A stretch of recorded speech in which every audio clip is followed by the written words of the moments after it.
Hello guys, ഇന്ന് നമുക്കൊരു beef chilli recipe try ചെയ്താലോ.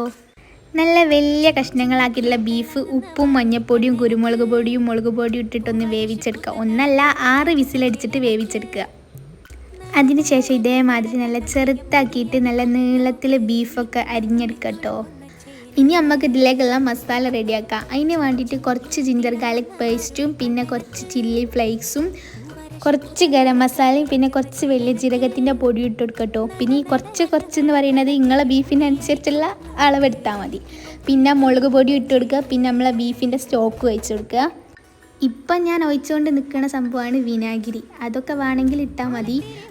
കോൺഫ്ലവർ ഓപ്ഷണലാണ്. ഞാൻ ഏതായാലും ആഡ് ചെയ്തത് പത്തിരിപ്പൊടിയാണ്. പിന്നെ ഒരു ഉപ്പ് അങ്ങനെ കൂടുതൽ ഇടേണ്ട ആവശ്യമില്ല, കാരണം നമ്മൾ ബീഫ് വേവിക്കുന്ന സമയത്ത് ഉപ്പ് ഇട്ടുകൊണ്ട് തന്നെ. പിന്നെ നമുക്ക് അരമണിക്കൂർ ഒന്ന് റെസ്റ്റ് ചെയ്യാൻ വേണ്ടി ഫ്രിഡ്ജിൽ വെക്കുക. അരമണിക്കൂർ ഇത് കൂട്ടുന്നതായിരിക്കും നല്ലത്. ഞാൻ അരമണിക്കൂറാണ് വെച്ചത്, ഞങ്ങൾക്ക് തീരെ ക്ഷമയില്ലെങ്കിലും. പിന്നെ നമ്മൾ പാൻ എടുത്തിട്ട് ഇതേമാതിരി ഓയിൽ ഒഴിച്ചെടുത്തിട്ട് ഇതിലേക്ക് ഈ സംഭവം ഇട്ട് കൊടുക്കുക. നല്ല തട്ടുകള സ്റ്റൈലിലൊരു ഇങ്ങനത്തെ ഒരു ബീഫാണ് നിങ്ങൾ തപ്പി നടക്കണമെങ്കിൽ ഈ recipe must should be your try it. English നിങ്ങൾ മനസ്സിലാക്കി നിങ്ങൾ എന്തായാലും ഈ റെസിപ്പി ട്രൈ ചെയ്തേ പറ്റുള്ളൂ.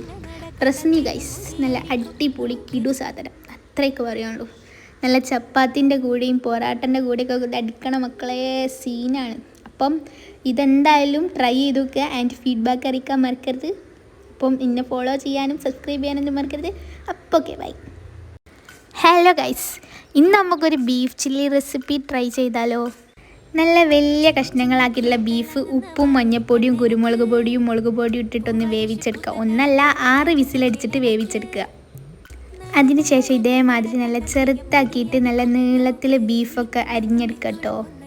ഇനി നമുക്ക് ഇതിലേക്കുള്ള മസാല റെഡിയാക്കാം. അതിന് വേണ്ടിയിട്ട് കുറച്ച് ജിഞ്ചർ ഗാർലിക് പേസ്റ്റും പിന്നെ കുറച്ച് ചില്ലി ഫ്ലേക്സും കുറച്ച് ഗരം മസാലയും പിന്നെ കുറച്ച് വലിയ ജീരകത്തിൻ്റെ പൊടി ഇട്ട് കൊടുക്കട്ടോ. പിന്നെ ഈ കുറച്ച് എന്ന് പറയുന്നത് നിങ്ങളെ ബീഫിനനുസരിച്ചുള്ള അളവെടുത്താൽ മതി.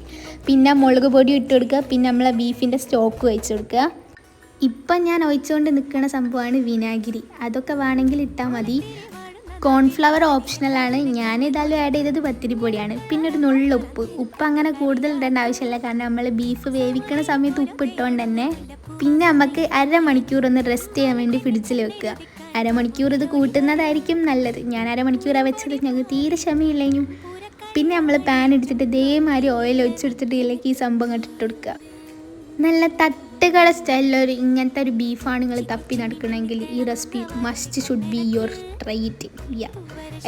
ഇംഗ്ലീഷ് നിങ്ങൾ മനസ്സിലാക്കി നിങ്ങൾ എന്തായാലും ഈ റെസിപ്പി ട്രൈ ചെയ്തേ പറ്റുള്ളൂ. റസ്മി ഗൈസ്, നല്ല